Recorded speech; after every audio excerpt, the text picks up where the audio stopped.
আল্লাহর হাবিব বলেন, হাদিসের মধ্যে বলেন, এক সাহাবী আল্লাহর হাবিবের কাছে আসলেন, আয়েশা বলেন, ও আল্লাহর হাবিব, আল্লাহর কাছে সবচেয়ে উত্তম আমল কোনটি? আইয়ুল আমালি আহাব্বুলিল্লাহি তাআলা, আল্লাহর কাছে সবচেয়ে উত্তম আমল কোনটি? আল্লাহর হাবিব বলেন, as-সালাতু লিওয়াক্তিহা, সময় মতো নামাজ পড়া হলো আল্লাহর কাছে সবচেয়ে উত্তম আমল। বলেন না সুবহানাল্লাহ?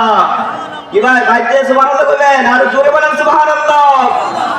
আল্লাহর হাবিব বলেন, as-সালাতু লিওয়াক্তিহা, সময় মতো নামাজ পড়া হলো আল্লাহর কাছে সবচেয়ে উত্তম আমল। ওই সাহাবী আবার প্রশ্ন করলেন, বলতো সুন্নাহ আইয়ুন, সাহাবী বলেন, আমি আবার আল্লাহর হাবিবকে প্রশ্ন করলাম, এরপর আল্লাহর কাছে সবচেয়ে কোন আমলটা বেশি উত্তম? আল্লাহর হাবিব বলেন, বিররুল ওয়ালিদাইন, পিতা মাতার সাথে ভালো ব্যবহার করা।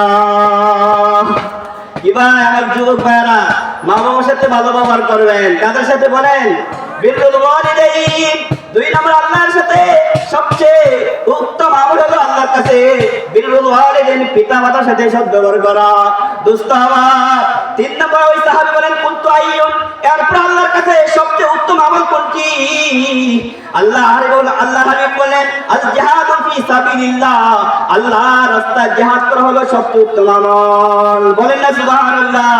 দোস্ত আমার, আল্লাহর হাবিব বলেন, as-সালাওয়াতুল খামসু ওয়াল জুমআতু ইলাল জুমআ ওয়া রমজানু ইলা রমজানা মুকাফফিরাতুল লিমা বাইনাহুন্না ইযা সুনিবাতুল কাবাইর।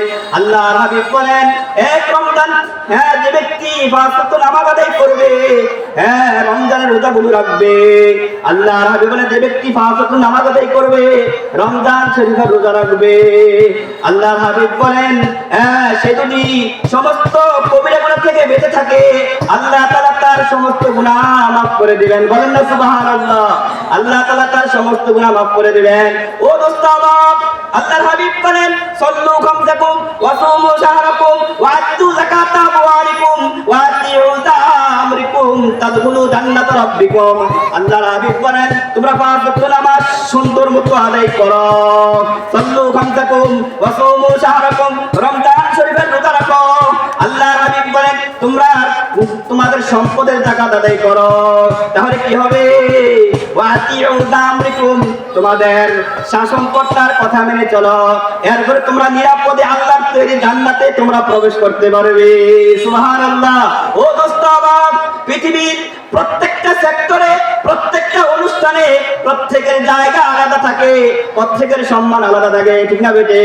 বিবাহ অনুষ্ঠানে যেমন, বিবাহ অনুষ্ঠানে যারা কোটিপতি লাখপতি, এদের স্থান থাকে আলাদা, ঠিক না বেটি? গরিবের স্থান থেকে আলাদা। সভা সমাবেশে যারা ডোনার, যারা শিল্পপতি, এদের স্থান থাকে আলাদা। যারা গরিব, এদের স্থান থাকে আলাদা।